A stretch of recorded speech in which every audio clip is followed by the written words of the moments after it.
We are still talking about the financial manager, and we are on the second disc, so make a note. As we were saying, the financial manager's primary goal is to increase the value of the firm. Let me repeat that line. The financial manager's primary goal is to increase the value of the firm, not the revenues, not the market share, not total assets, the value. What does he or she do? Well, first of all, they create and identify and select value-creating projects. Secondly, they have to make smart financing decisions. How much equity to use? How much debt to use? I've got to jump start the computer.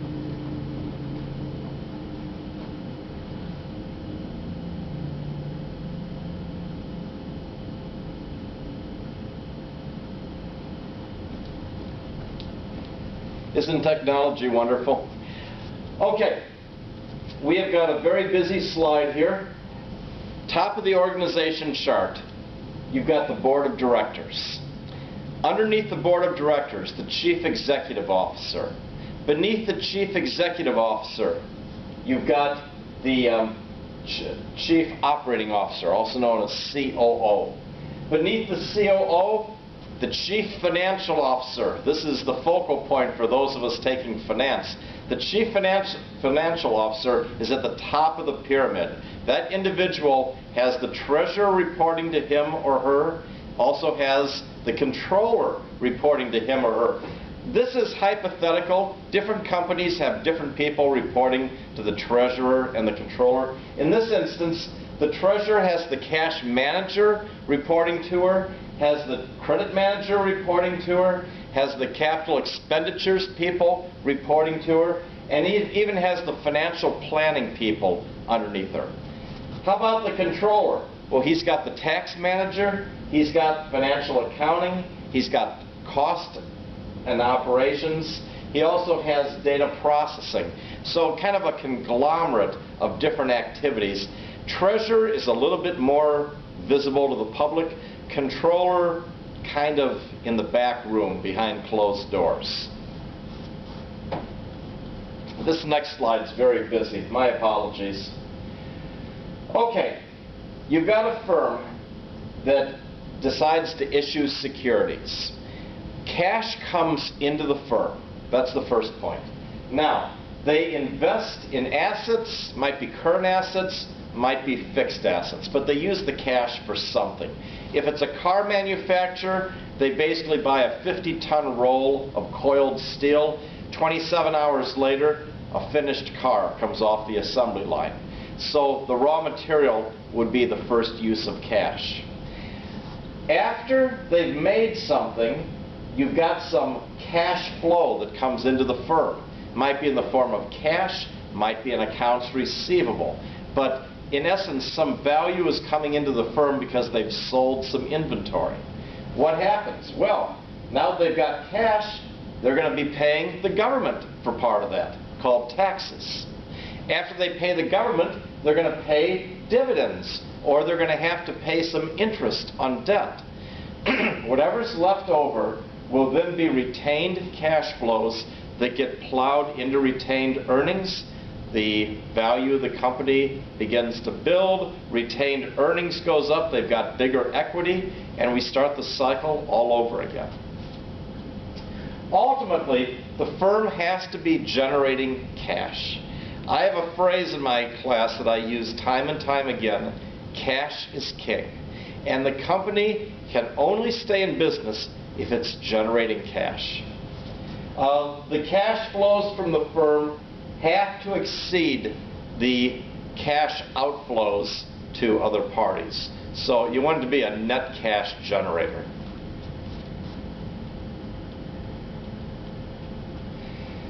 So you've got different forms of corporations. The corporate form, C Corp as we call it, is the most common. limited liability to lawsuits. You expect it to be around forever. That's the most common form. You've got C Corps, you've also got S Corps, two types of corporations. But you've got other forms that the business can take. For instance, you've got a sole proprietorship, you've got partnerships, and you've got corporations. Sole proprietorship, a ma and pa corporation. Partnership could be a general partnership or a limited partnership. The word limited refers to the liability of the partners. Limited liability partnerships, they don't have a lot of exposure to lawsuits. Corporations have a lot of peculiarities to them. We'll kind of go through a list. Liquidity.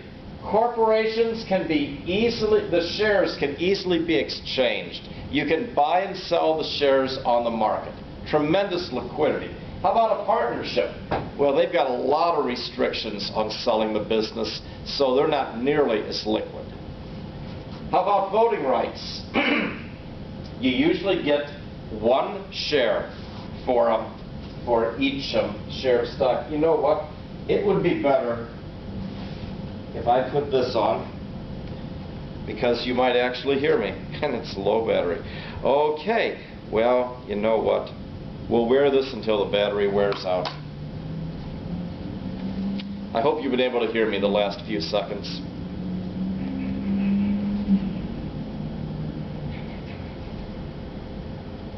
Testing 1, 2, 3. I don't know if this did anything for us or not.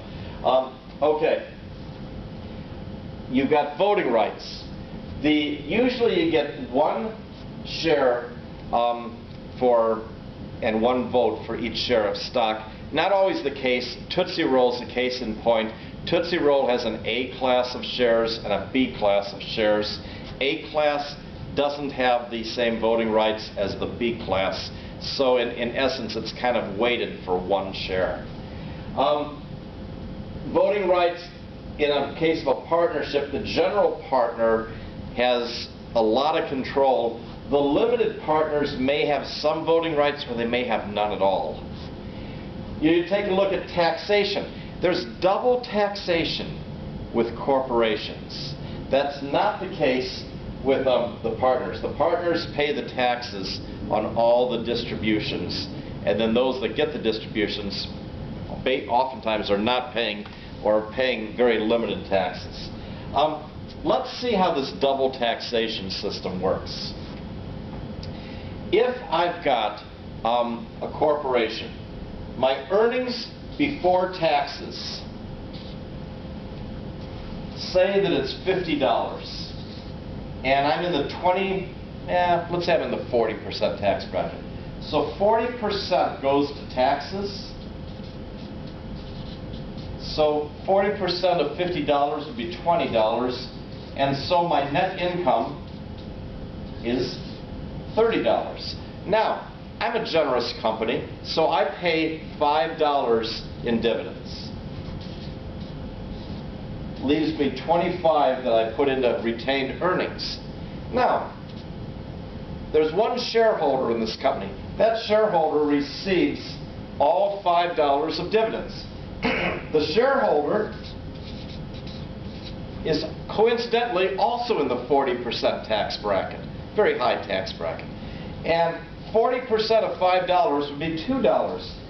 $2 is going to be paid in taxes for the $5 of dividends he or she received. The government also gets $20 in taxes from the corporation. So, the same dividend, the company owned money, paid taxes of $20.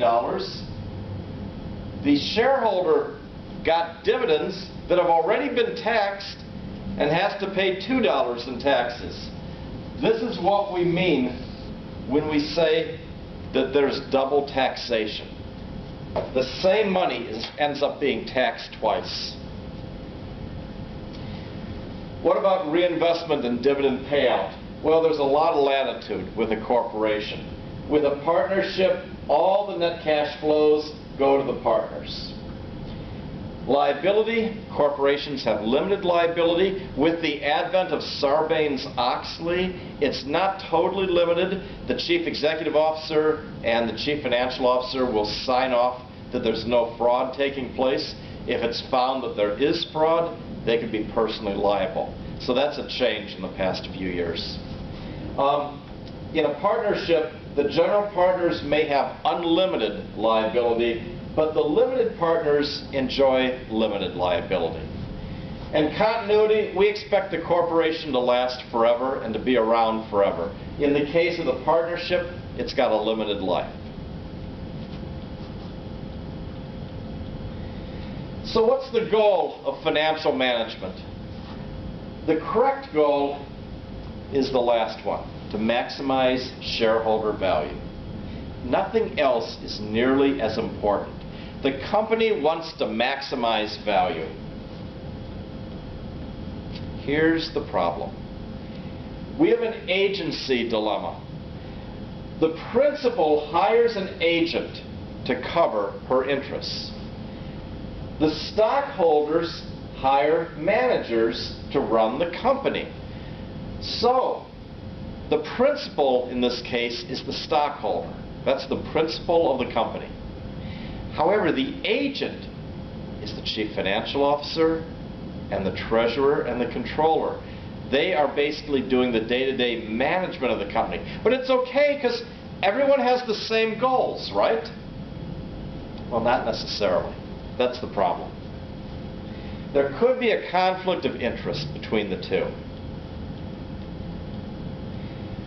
Management goals could be different than shareholder goals. And this is the agency dilemma. Management might want expensive perks. They want to survive. They want to keep their job. And they desire independence.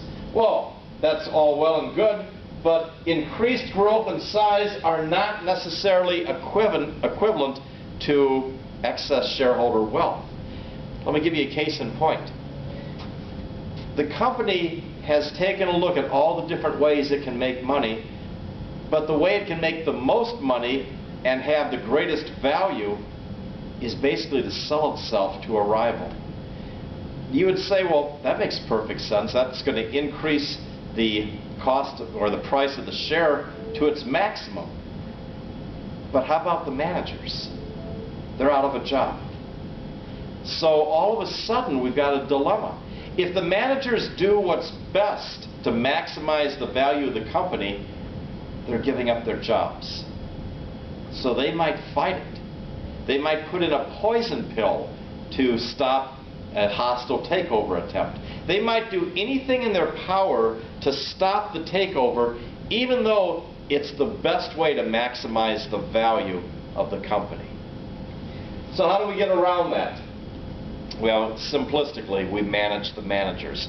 We put in goals, we put in various requirements where their best course of action is to do what's best for the company. We might incentivize them with shares of stock. There's a lot of different ways that we can set up the incentive structure so management's goals are in lockstep with the goals of the shareholders. If we do that, then the machine, the well-oiled machine that we call the corporation, is going to be moving in the right direction, and everyone's going to be moving in the same step.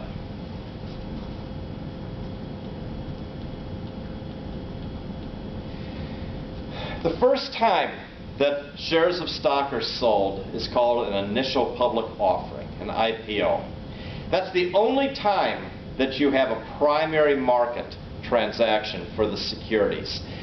Every time the stock is traded after that, it's in the secondary market.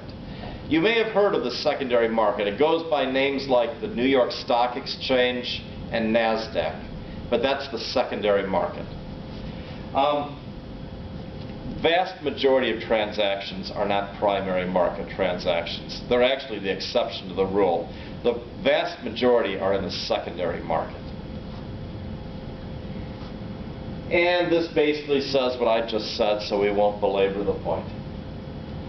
I'm not going to give you a quiz on chapters 1, 2, or 3, so this is all in the interest of building those steps so we get on a kind of firm foundation as we move forward.